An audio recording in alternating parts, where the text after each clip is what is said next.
essayer de prendre des meilleures décisions financières quand la vie est chère. Francis Gosselin. C'est facile de succomber à la tentation. On a une opportunité d'agir différemment. Vous pouvez agir. Vous êtes libres, chers amis.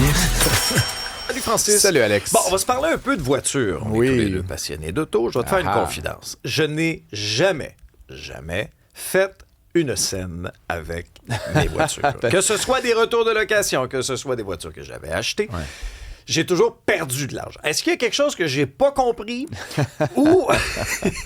je veux pas j'ai déjà eu cette conversation-là avec toi, Alex. Fait que, je sais pas jusqu'où tu veux qu'on aille. Devant des dizaines de milliers de personnes. Bon, évidemment, on parle de gens là, qui feraient une location pour un véhicule, notamment en demande. Là, donc, je sais pas quel type de véhicule tu as possédé dans ta vie, mais des véhicules en demande et des véhicules qui sont évidemment en bon état, avec pas trop de kilométrage. Voilà. Bon, Moi, c'est ça qui me fait mal. Je voulais un peu t'emmener sur cette piste-là parce que je sais que toi, tu roules énormément et tu m'avais déjà parlé, là, donc éventuellement, après 1 an, 2 ans, c'était déjà comme presque la fin de vie. Mon camion, là, ouais. OK, ça va faire 1 an, fin août. Mm-hmm. J'ai 42 000 km. Ouais, c'est ça. T'es pas dans la norme. Non. Mais disons que pour quelqu'un là, qui serait comme un Québécois, normal, là, pas Alex Dubé, là, il y a évidemment cette affaire-là que quand tu loues ta voiture, là, puis je vais juste prendre des chiffres ronds, là, tu fais ça avec n'importe quel chiffre, mais mettons que tu achètes un véhicule qui vaut 40 000 tu décides de le louer. OK? Fait que là, ultimement, ce que tu fais quand tu loues, c'est que plutôt que de payer le 40 000 en 5 ans ou 7 ans ou 8 ans, ben, en fait, tu en payes une partie. Tu payes la dépréciation, dans le fond, des premières années. Fait que disons que tu le prends sur 3 ans ou 4 ans, puis que le concessionnaire, il estime qu'à la fin de la période de location, l'auto va valoir 20 000 ben, dans le fond, ce que tu fais, c'est que tu finances 40 moins 20. Fait que tu finances 20 000 ce qui est la dépréciation de ton véhicule. Ouais. Et donc, au moment où ta location termine, en gros, tu redonnes la voiture, puis là, c'est plus à toi, puis là, potentiellement, tu ferais une autre location. Mais ce qui arrive aujourd'hui, c'est qu'il y a 4 ans, on était au plus fort de la pandémie, là, tu sais, où en fait, juste à la sortie. Puis là, il y avait une genre de pénurie, beaucoup de modèles. Les véhicules usagés étaient assez chers. Et la plupart disaient, ben, ça va se normaliser. Donc, grosso modo, les valeurs résiduelles vont baisser. Et donc, le véhicule que tu as acheté qui valait 40 000, qu'on a estimé il y a 4 ans qui vaudrait 20 000, ben il s'avère que ça n'a pas baissé tant que ça, les valeurs des véhicules usagés. Et donc, possiblement que ton auto de 20 000, elle vaut aujourd'hui 25 000. Encore une fois, je fais des chiffrons. Et donc, ce 5 000 de différence, techniquement, tu pourrais réclamer que ton concessionnaire te remette un chèque. Et c'est ce que notre collègue Pierre-Olivier Zappa a écrit dans le journal aujourd'hui. Si le concessionnaire refuse de payer la différence de valeur, ben en fait, tu peux, toi, acheter le véhicule à 20 000, te tourner de bord, le vendre 25 000. Mais grosso modo, c'est de dire quand tu ramènes le véhicule, tu devrais idéalement comparer avec d'autres véhicules similaires, là, les mêmes options, même kilométrage, même année, et voir ben, peut-être que la valeur résiduelle, elle est inférieure à la valeur de marché. En quel cas, finalement, tu as fait comme une bonne affaire. C'est sûr que tu as payé là, tous ces mois-là, mais à la fin, tu pourras avoir le droit à un montant. Et donc, ce que nous dit Pierre-Olivier, c'est que faites cette recherche-là de grâce avant de redonner les clés, parce que sinon, vous laissez de l'argent sur la table. Puis si c'est pas toi qui fais le 5 000 dans mon exemple fictif, ben c'est le concessionnaire qui va le faire. Fait qu'ultimement, tu as tout intérêt à t'assurer au moins de couper la poire en deux avec ce concessionnaire. Donc, si je comprends bien, si nous, là, on fait pas les démarches nous-mêmes, c'est des petits coquins, là. Ils vont pas nécessairement toujours dire « Ah, ben, M. Dubé, votre véhicule vaut 5 000 pièces de plus non, mais Alex, que dans le si tu veux me vendre ton ordinateur pour 200 $, un matin, je vais le prendre. Tu comprends? À un moment donné, okay. si tu n'es pas exigeant envers les gens avec qui tu fais des affaires, c'est sûr que tu vas te faire manger la laine sur le dos. Mais souvent, c'est méconnu, ça. C'est méconnu, effectivement, mais bon, souvent, c'est que les gens veulent pas se donner le trouble ou bien ils sont gênés de négocier ou d'évoquer ça. Mais encore une fois, tu sais, je comprends votre gêne, mais 5 000 $, ça vaut quand même une petite gêne. Ben, y a de quoi. Puis encore une fois, dans certains exemples, Pierre-Olivier donne l'exemple d'un RAV4 là, qui sont des modèles quand même très en demande. Aujourd'hui encore, là, un RAV4 Prime, là, qui est le modèle hybride, là, il y a des mois d'attente. Il n'y en a pas dans la cour. Là. Et donc, ultimement, c'est sûr qu'il y a une forte demande. Écoute, je regardais les Toyota, j'ai l'air de faire la pub pour Toyota, mais Toyota Sienna, là, une mini-fourgonnette hybride branchable. Là.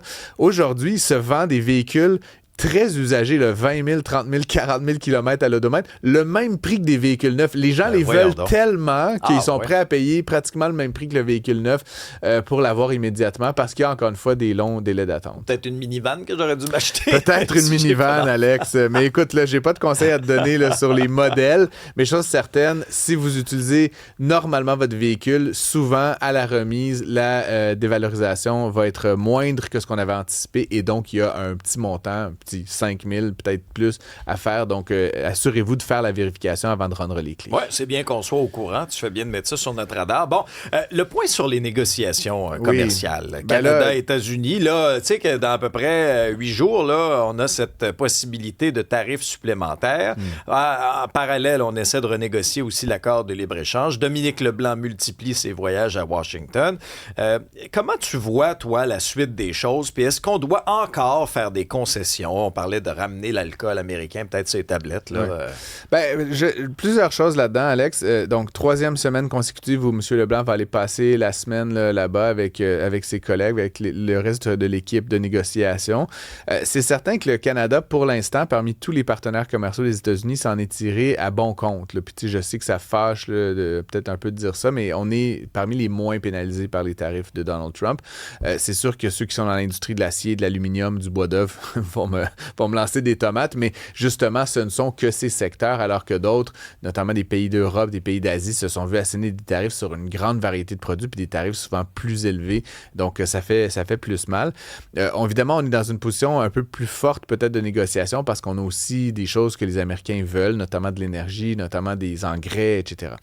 Donc, négociations qui se poursuivent. La chose qu'on peut espérer déjà, c'est qu'il n'y ait pas de tarifs en œuvre le 19 août parce que ces tarifs-là, donc sur environ 500 produits, là, allaient faire quand même très, très mal à plein d'industries. Puis, tu sais, dans certains cas, là, je parlais avec l'Association des fabricants de meubles du Québec la semaine dernière, là, M. Pelletier.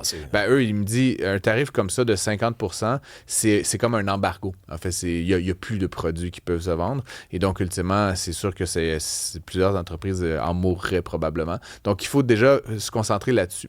Ensuite, il y a les tarifs donc, de 50% bois d'œuvre, aluminium et acier. Là-dessus, évidemment, il y aura un peu de négociation à faire. Ce que j'entends puis ce que je lis, c'est que ça risque d'être diminué. Là. C'est un peu là où s'en sont les négociations. Ça pourrait être quelque chose comme 5 à 10%. Puis entre toi et moi, le cours de l'aluminium fluctue de jour en jour, de semaine en semaine. Tu sais, 5 à 10%, c'est embêtant, mais c'est pas la fin du monde. Puis en plus, les Américains sont incapables de produire plus d'aluminium à court terme, donc ils ont comme pas le choix d'acheter le nôtre. Pour le bois d'œuvre, c'est plus compliqué parce qu'il y a de la concurrence. Les Américains en font du bois. L'industrie du bois là-bas est contente des tarifs qui protègent cette industrie-là des méchants Canadiens. Donc, il va y avoir évidemment des négociations sur ce point-là. Et donc, ta question, finalement, c'est qu'est-ce qu'on va devoir donner en échange? Je pense que la question des services numériques, on peut mettre ça au rencard. Là, je ne pense pas qu'on va pouvoir, sous Donald Trump, adopter quelque loi que ce soit. Ce qui est un peu paradoxal, ceci dit, c'est que les tribunaux américains, ces temps-ci, je ne sais pas si tu as suivi, n'arrêtent pas d'asséner des amendes et autres là, aux géants du web, alors que nous, on veut leur mettre une taxe de 3%, puis c'est comme on déchire notre chemise. C'est un peu bizarre, mais ça, je pense qu'on peut déjà laisser ça de côté. Je pense pas que ça va revenir dans l'actualité. La question de l'alcool, moi, je suis un peu ambivalent. Franchement, je trouve ça... Bon, on l'a fait comme une forme de contre-tarif, là, puis je pense que si effectivement les Américains acceptent de baisser les tarifs sur l'acier, l'aluminium, le bois d'œuvre, mettons, à 10%, il faudrait, donnant, là, à un moment donné, il faudrait ramener l'alcool ici. Puis là, bon, Christine Fréchette là, a fait son petit spectacle, mais à la fin, je veux dire, je trouve ça déjà bizarre, que ce soit un monopole. Puis je ne veux pas ouvrir cette canne de verre-là, mais puis que ce monopole-là, ça arroge les droits de décider quel pays on boit, quel pays on boit pas. S'il y a bien un argument en faveur de la libéralisation du marché de l'alcool, c'est celui-là.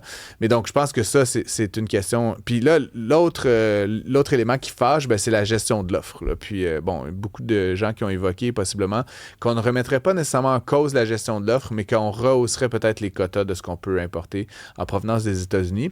C'est paradoxal parce que d'un côté, on veut protéger nos agriculteurs, on veut s'assurer de l'occupation du territoire. Là, les petites fermettes là, les plus éloignées des centres là, sur la Côte-Nord, en Gaspésie, en Beauce, au Saguenay, etc., en Montérégie.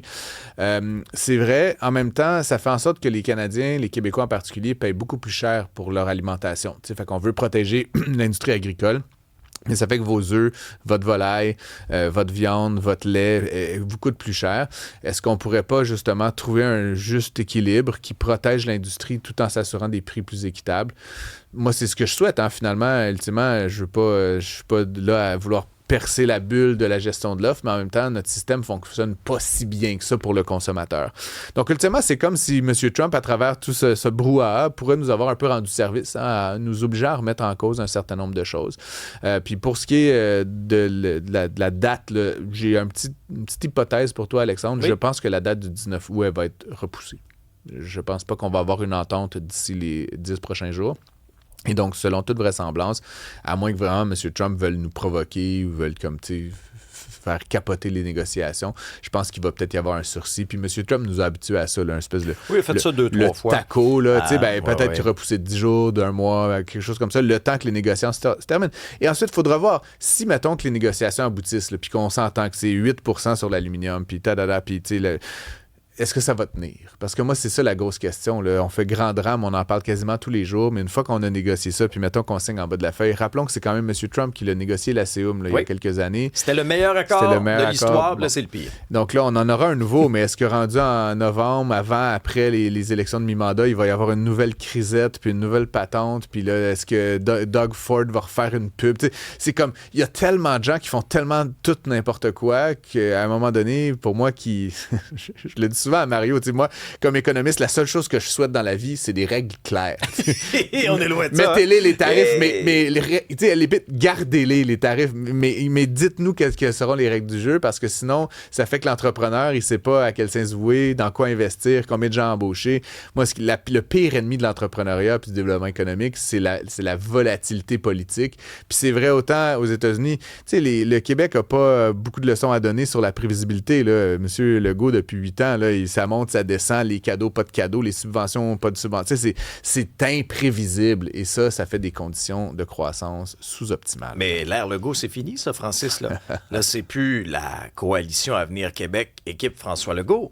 Là, c'est coalition... C'est pas continuons le slogan. Non, c'est fini ça. Arrête de vivre dans le passé. Je perds le fil. Tournons-nous vers le futur. Tiens, on va t'écouter cet après-midi, 15h, dans le retour avec plaisir. C'est un futur très proche. Un futur rapproché.